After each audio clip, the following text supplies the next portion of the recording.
Ruth mentioned the situation that we're in with regard to the economy and the ongoing crisis.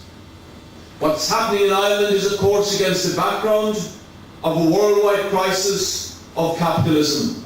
In Ireland, as we know, particularly acute because of that greed, because of the speculation, because of the property bubble and the distortion of the economy, as a result of the profiteering of this cabal, this rabble, legislated for by Fianna Fáil and the PDs. And where their solution is for another 4 years of merciless onslaught on the jobs, the livelihoods and the living standards of the working class, and cuts in the most basic public services.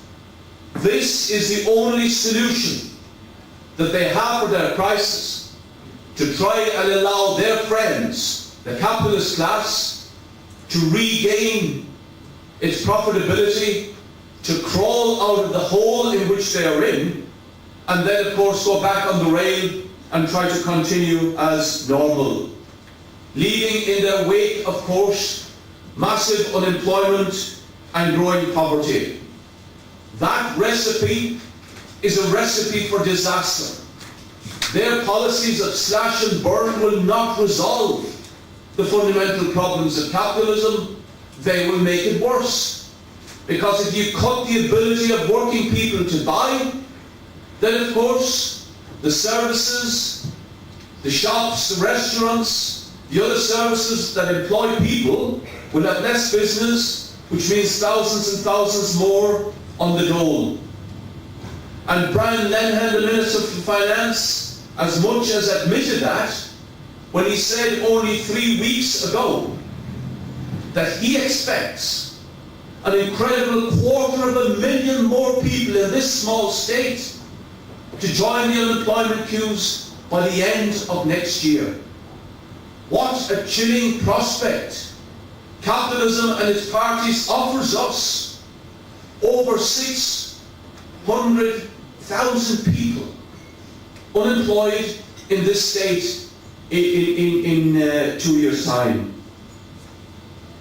Now, quite clearly,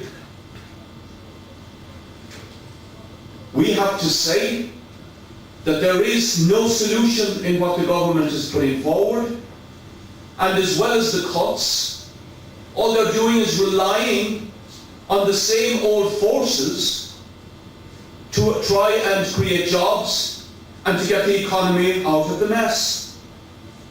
The same forces, in other words, whose system got us into the mess, depending on the market to create jobs, depending on multinational corporations to create jobs.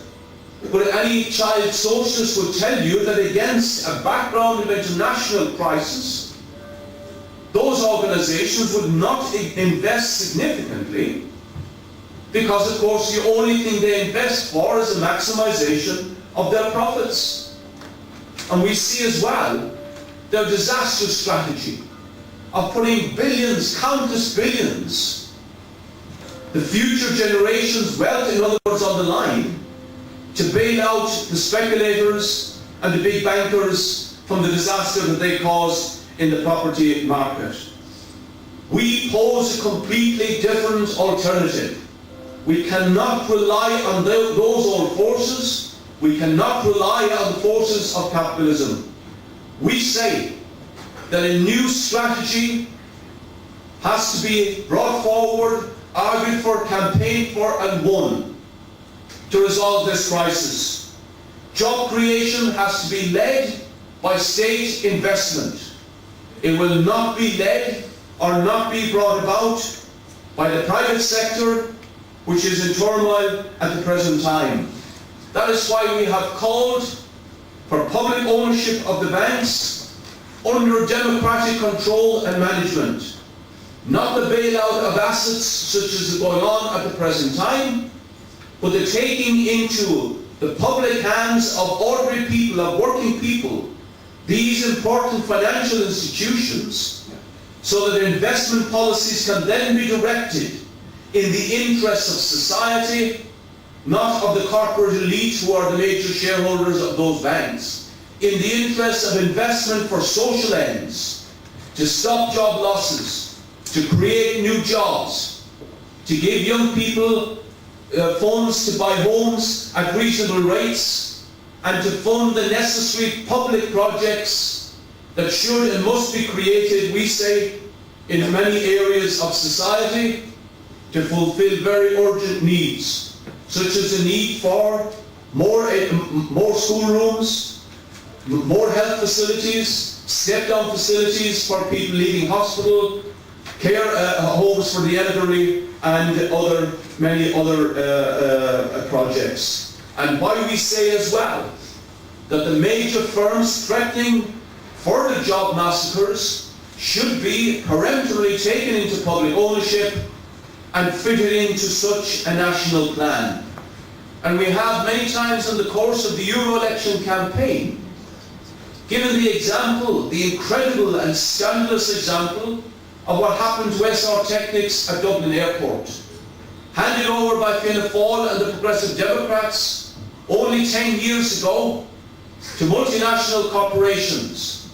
A few months ago, a chief executive flies in from Zurich in Switzerland, assembles for 15 minutes the workers in a major hangar in Dublin Airport, and tell these highly skilled aircraft maintenance workers that 1,150 of them are to be peremptorily thrown on the dole and their communities left bereft, despite the fact that they have on the books 3 years of work of aircraft backup for maintenance, and have a very, very high reputation worldwide for their class of maintenance.